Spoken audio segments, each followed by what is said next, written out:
Maintenant, je vous ramène en studio pour notre premier atelier pratique à vie de l'histoire des rendez-vous du matin. Aujourd'hui, on va goûter à la relaxation du corps et de l'esprit à travers le yoga sur chaise. Donc, c'est dire à quel point c'est accessible à tout le monde.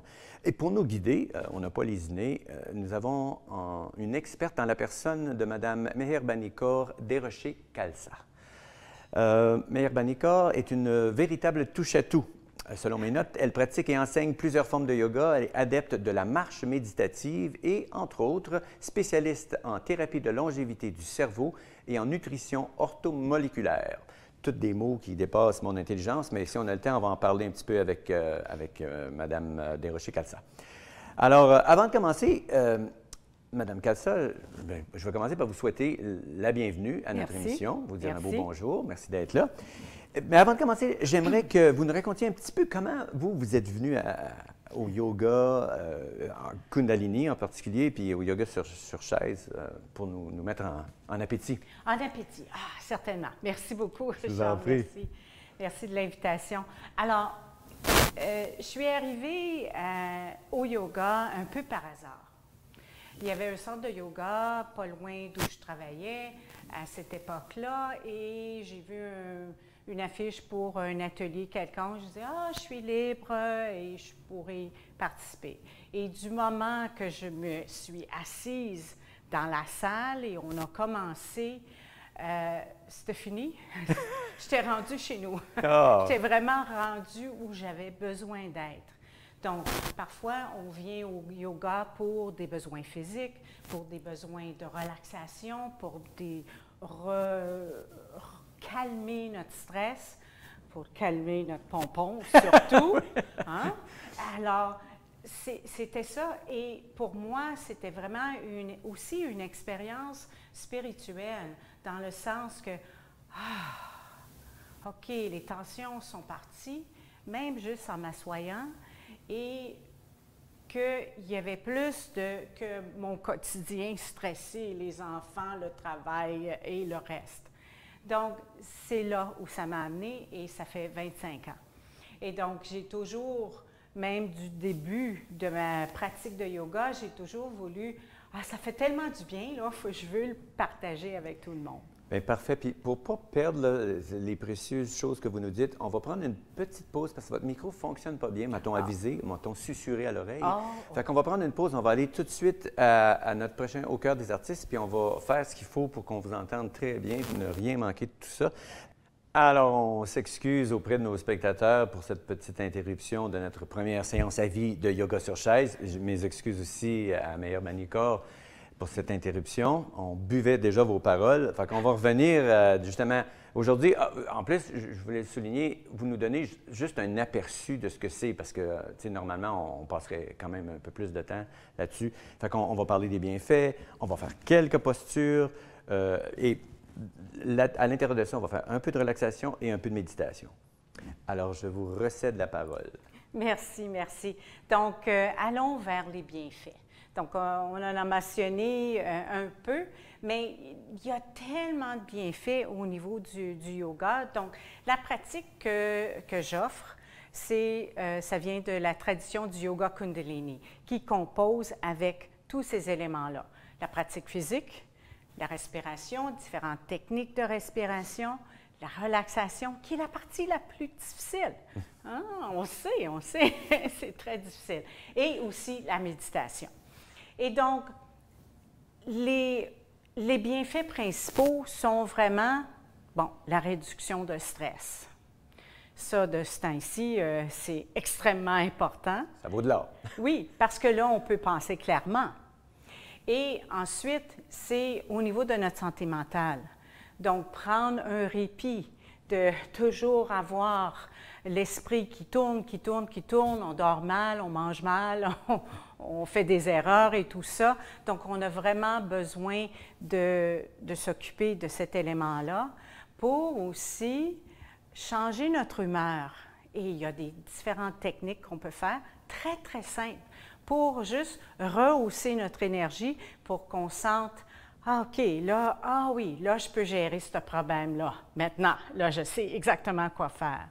Il y a aussi notre capacité de développer une vitalité. Donc, on connaît l'énergie, avoir de l'énergie, et on dort bien. Si on dort bien, là, on peut avoir de l'énergie, mais la vitalité, c'est beaucoup plus que ça. C'est ce qui nous engage dans la vie. C'est ce qui nous dit, OK, lève, on a une autre journée. Première respiration de la journée, on y va. On planifie notre journée. Et donc, la vitalité, c'est quelque chose qui nous nourrit, quelque chose qui nous reste présent dans chaque moment de notre vie. Et en plus, et beaucoup plus. Et l'autre élément, c'est la connectivité. Donc, quand on pense connectivité, les connexions, on pense dans le moment physique. On pense la connexion à l'autre. Mais c'est vraiment à soi.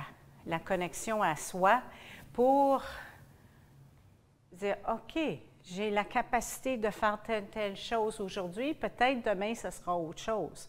C'est vraiment la réflexion en profondeur aussi, ce lien, si on croit dans ces éléments-là, de corps, esprit et âme. Et on fonctionne comme un tout, un tout. Alors, c'est vraiment les bienfaits principaux du yoga. Pourquoi on le pratique sur chaise? Bien, c'est un outil, une chaise. Mais ça devrait être une bonne chaise. Pas trop confortable, mais relativement confortable. Comme ces belles chaises ici. Tout le monde a des belles chaises de cuisine, j'espère, dans ce style-là, et vous pourrez les utiliser. Et donc, pas de bras, hein? Pas de bras. De préférence, mais s'il y en a, bien, on s'adapte. On fait avec. Parce que le yoga, c'est une pratique qui appartient à tout le monde.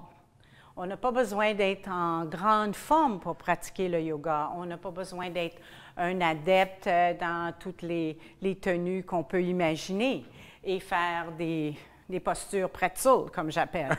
C'est très simple. Très simple. La base, c'est vraiment la respiration. Alors, on peut s'asseoir? Bien oui, je n'attends que ça. Ah, bravo. Je dépose mes cartes. Oui. Alors, on s'assoit un peu au bout de la chaise pour s'assurer qu'on est bien lié. Les mains déposées aux genoux. Et on peut fermer les yeux pour le moment pour éviter toute distraction. Et vous allez observer votre respiration, peu importe comment vous la faites.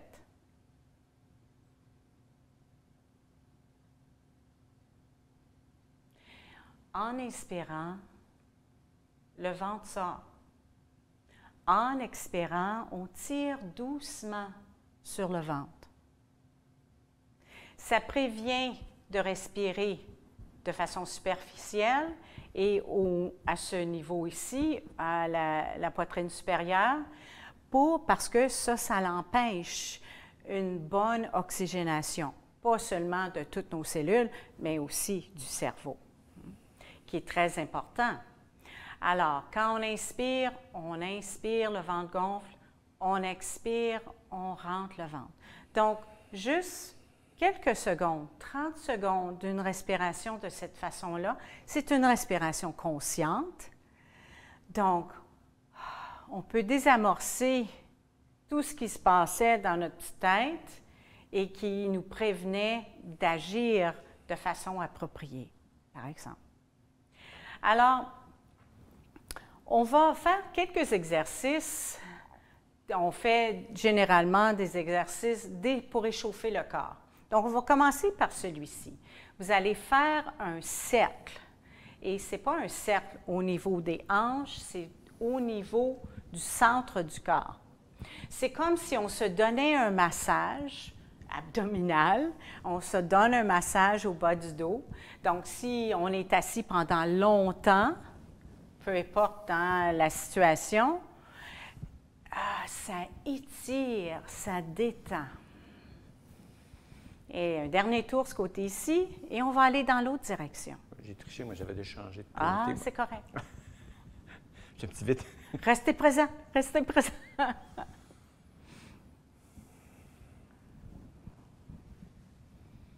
Donc, quand on pratique sur chaise, ça nous permet de pratiquer le yoga. Ça nous permet de se centrer, de s'occuper de soi, de se responsabiliser à notre bien-être. Notre bien-être ne dépend pas des autres, il dépend vraiment de nous. Et ceci aide. Donc, revenez au centre, on inspire et on expire. Placez les mains un petit peu plus haut sur les cuisses. On va inspirer en soulevant les épaules. Expirez, laissez les épaules tomber solidement. Inspirez, expirez. Parfait. Continuez.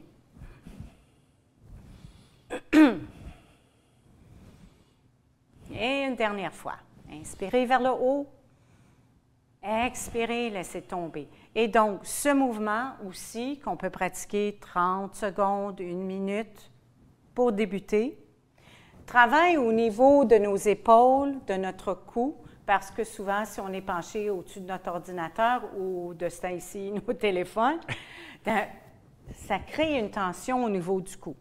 Et c'est pour ça que la posture avec le dos droit, donc je vais me tourner un petit peu de biais pour que vous puissiez voir. Donc vraiment, non, c'est pas ce bon biais-là. Parfait. Donc le dos est droit. Le menton est légèrement tiré vers le cou, comme si on tenait une petite pomme. Donc la colonne de haut en bas, de bas en haut, est complètement alignée. Ceci aide à fortifier le bas du dos et à fortifier aussi notre abdomen. Et maintenant, on va écarter les genoux, toujours avec une belle colonne droite, et ceci permet l'ouverture et de la poitrine, de notre cœur et aussi de nos côtes. Et là, on va inspirer au centre, expirer, pencher où vous pouvez, au-dessus de la jambe gauche. On inspire, on penche au-dessus de la jambe droite. Et on continue un peu à inspirer. Expirer. Inspirer. Expirer. Et une dernière fois, chaque côté.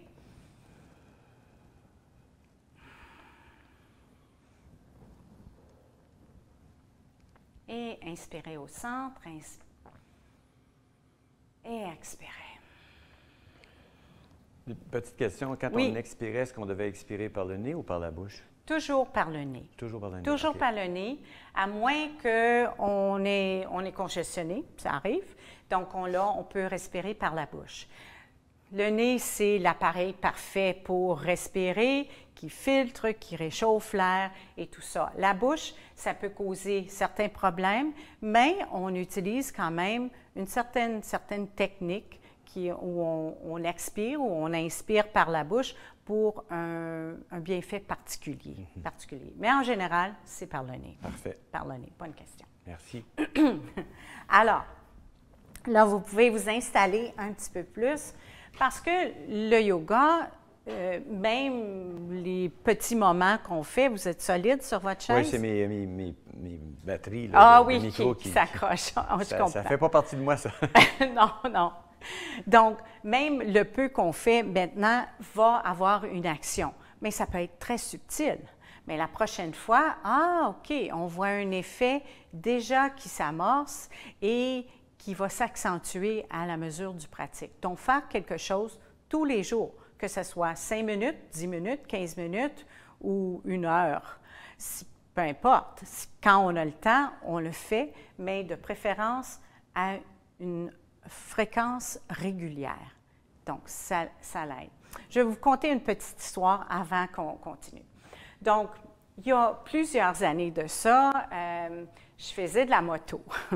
Pas trop bonne, mais en tout cas, j'en faisais. Et c'était une nouvelle moto, je n'étais pas trop expérimentée avec celle-ci. Et j'ai fait une gaffe et là, j'ai fait... j'ai passé au-dessus, oui, j'ai plané très haut, j'ai manqué le tronc d'un arbre, j'ai passé dans le feuilleux et j'ai tombé sur le dos. Bon, ça faisait déjà plusieurs années, 7-8 ans que je pratiquais le yoga. Et donc, bien évidemment, quand tu tombes de 30 pieds là, à terre, c'est pas évident. Donc, le dos était évidemment un peu amoché, mais après une journée ou deux, je suis retournée aux classes de yoga et la pratique que nous allons faire, c'était la pratique que j'ai faite parce que les postures qu'on entame, elles peuvent avoir un effet de vitalité, de prévention, d'assouplissement, de fortifier les muscles, le système, mais aussi thérapeutique, guérisseur. Donc, là, assis sur la chaise, on peut faire la même chose. Donc, ça s'appelle une flexion de la colonne ou, si vous n'êtes jamais allé à dos de chameau, c'est la posture du chameau. OK? Alors, on inspire et on soulève la poitrine, la tête demeure neutre, et on expire, on arrondit le bas du dos. C'est ça. Et là, on inspire, on expire. Et on y va doucement pour amener plus d'oxygénation dans le système et en même temps d'être plus doux et agir au niveau thérapeutique. Alors, on continue, on inspire, on expire. On inspire, on expire. On inspire et on expire. Et une dernière fois, on inspire et on expire. Et on revient au centre en prenant une inspiration pour indiquer au corps on a terminé et on relaxe. Le corps a déjà fait du yoga au sein de notre maman. OK. On a fait toutes les postures. C'est pour ça qu'on sort aussi flexible. Oui, bien, souvent, oui, c'est ça, c'est ça. Donc, cette même posture, on peut la faire en accéléré. Donc, si vous n'avez pas de problème de dos, on peut y aller un peu plus rapidement. Et exactement comme vous avez les mains, plus tenir les genoux, les bras sont allongés. On va faire la même posture, mais un petit peu plus rapide. Inspirez, expirez.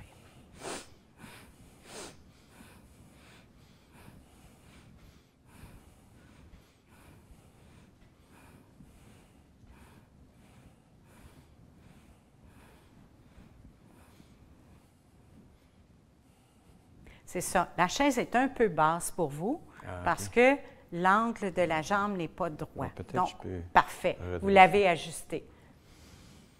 Donc, c'est ça, il y a moyen de fonctionner avec plusieurs chaises. Il faut juste Exactement. déplacer nos membres Exactement. en fonction.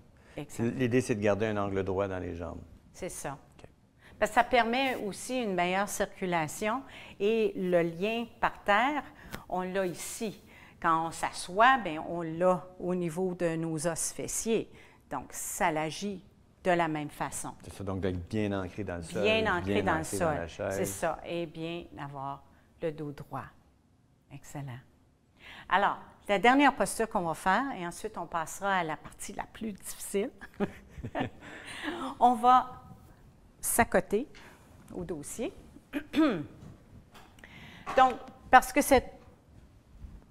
OK. Oui. Je les ai fait passer sur la barre c'est ça. En espérant que ça va aller. Oui. Donc, cet exercice que nous allons faire travaille au niveau du cerveau. Donc, on sait qu'on a, je ne vous ferai pas un cours d'anatomie, là, mais on a deux hémisphères, gauche et droite, et on veut qu'ils communiquent bien ensemble.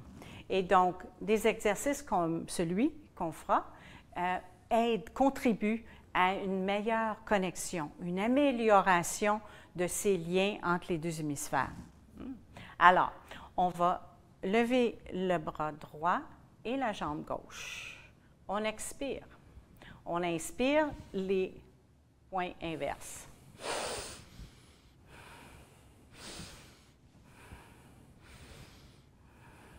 Et c'est correct si on se mélange. Comme ça, là? C'est tout à fait correct, ça arrive. Et donc, avant, on peut créer l'intention, dire, OK, si je fais ça, OK, qu'est-ce qui va changer en premier? La jambe ou le bras? OK, le bras. OK, je fais ça, je suis comme, OK, c'est comme ça. Et on continue. C'est un exercice qui est bon pour tout le monde, même les enfants.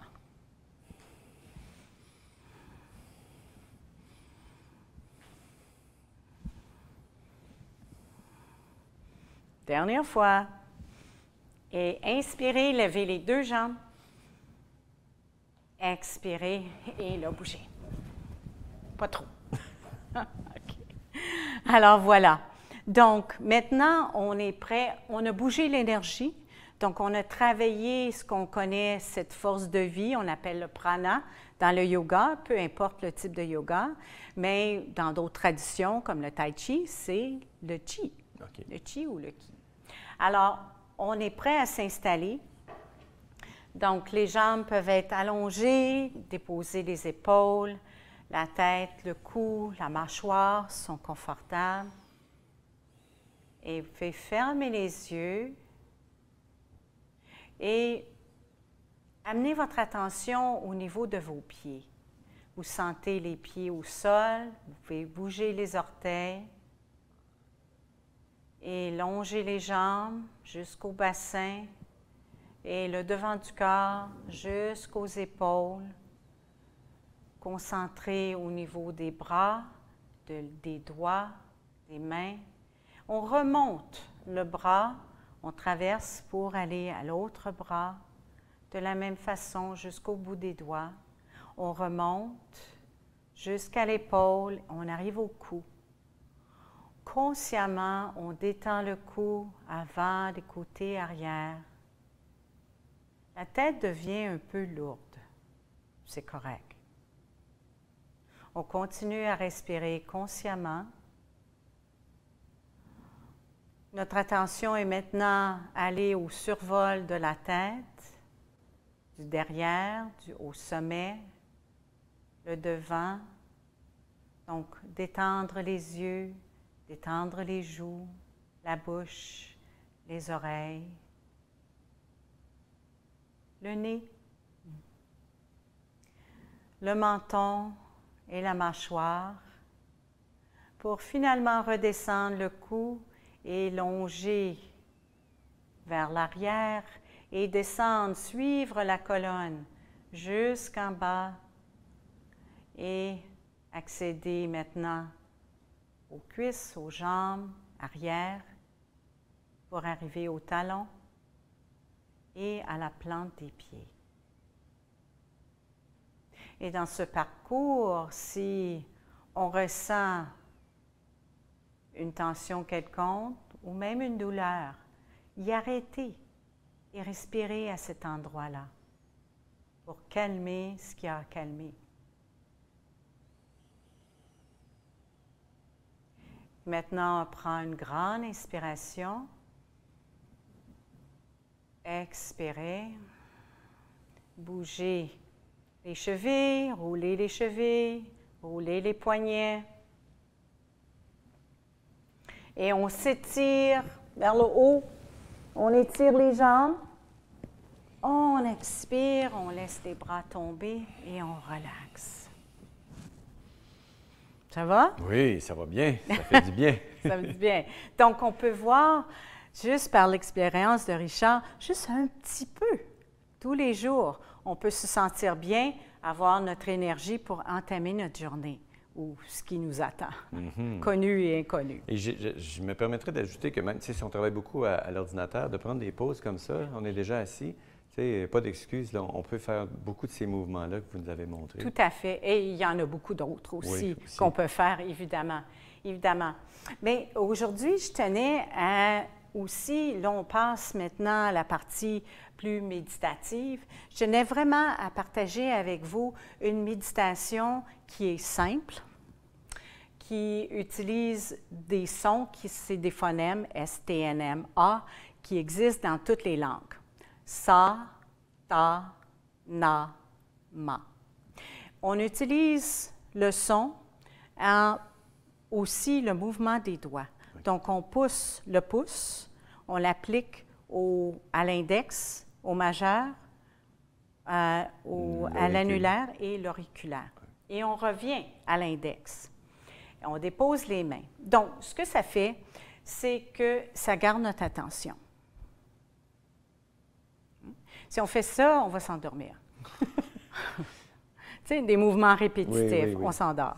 Et donc, ceci nous garde alerte. Les sons gardent l'esprit placé ou contenu. pas compte tenu, mais compte tenu. Et donc, et la respiration joue aussi avec ça. C'est une pratique qui peut être faite en marchant aussi, qu'on appelle la marche méditative, entre autres. Oui. Et donc, cette méditation s'appelle le kirtan. Donc, kirtan veut dire chant, essentiellement, son, kriya, et c'est une action complète.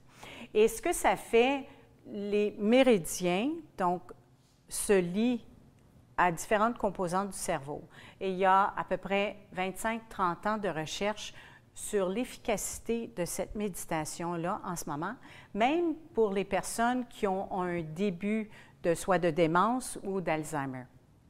C'est bien. Donc, elle est très importante. Donc, on va la pratiquer très brièvement. Habituellement, on fait la voix haute, la voix chuchotée, silencieuse, et on revient à chuchoter et à la voix haute. Et donc, c'est une pratique 12 minutes qui peut sauver votre vie. C'est la pratique. Alors, vous pouvez fermer les yeux. Et ce qui est important aussi, c'est la concentration. Donc, on concentre, on entend, on ressent ou on visualise le son qui rentre par la couronne et qui sort entre les deux sourcils, qu'on appelle le troisième œil. Donc, ça fait comme un L. Okay. Et ça, c'est l'élément de focus. Donc, on a la respiration, on a le son, on a le mouvement, on a cette concentration qui est un tout qui amène des bienfaits extraordinaires à sa pratique. Donc, on va le faire. Donc, vous pouvez rester appuyé ou vous pouvez vous redresser légèrement et on va commencer ensemble. Donc, on inspire. Vous pouvez écouter la première ronde et ensuite entamer avec moi si vous voulez. Satanama, Satanama, Satanama, Satanama, Satanama,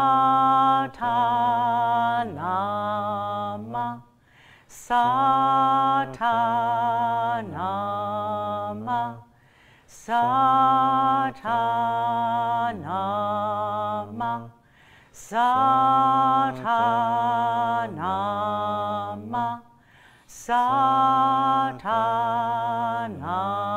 Satanama, Satanama, Satanama.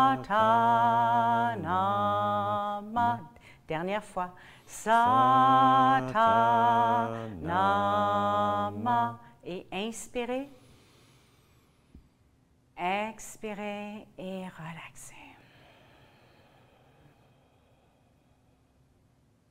Donc, c'est aussi une méditation qui amène un calme au niveau mental et un équilibre dans tout notre être. Et cette méditation en particulier fait partie du programme de longévité du cerveau de prévention de la maladie d'Alzheimer. Donc, entre autres éléments, pas seulement du yoga, mais c'est au niveau de la nutrition, le stress et toutes ces autres composantes. Alors, voilà. Votre impression? Bien, moi, je veux le dire, je suis déjà un adepte de yoga, oui. Pas avec votre expertise. Donc, c'est facile pour moi d'acheter, si on veut. Mais en toute honnêteté, je suis ravi par la simplicité. C'est simple, on peut faire ça, comme vous dites. Il n'y a pas d'excuse. On peut faire ça chez soi, puis on peut le faire ne serait-ce que 5 minutes, mais si on le fait, même dans une journée, moi, j'envisagerais de le faire quand j'ai des journées d'écriture, à plusieurs reprises dans la journée. Oui. Puis c'est vrai qu'on est dans un état, tu sais, déjà, juste les muscles plus relâchés, puis l'esprit un peu plus calme.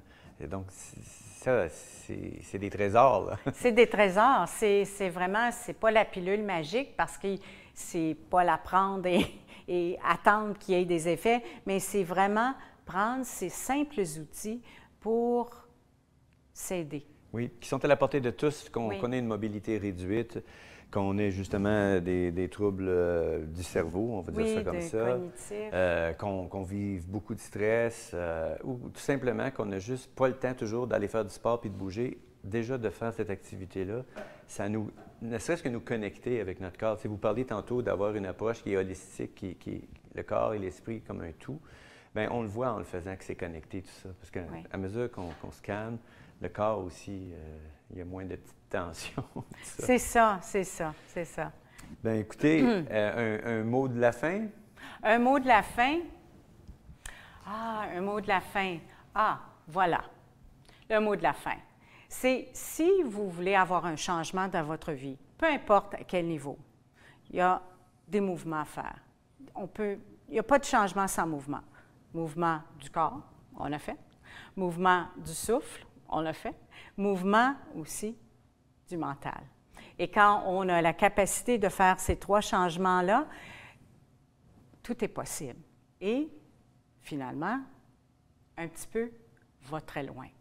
Petit train va loin, comme dirait l'autre. Train va loin. Excellent. Merci. Merci, moi qui vous remercie. Merci infiniment. Beaucoup. Puis j'espère, on va jaser avec l'équipe, mais ce serait le fun d'avoir encore une fois votre visite, puis on pourrait explorer d'autres aspects ou parler peut-être de la longévité du cerveau ou la nutrition orthomoléculaire. En tout cas, vous avez plein de choses sur lesquelles nous renseigner, puis nous donner des trucs ici au Rendez-vous du matin. On veut être proactif dans les solutions. On fait état des problèmes qui sont liés au vieillissement, puis bon, à la retraite. Mais on veut surtout se concentrer sur les solutions puis les choses qu'on peut faire. Alors, encore une fois, merci infiniment. Grand merci à vous. Au plaisir de vous revoir. Merci.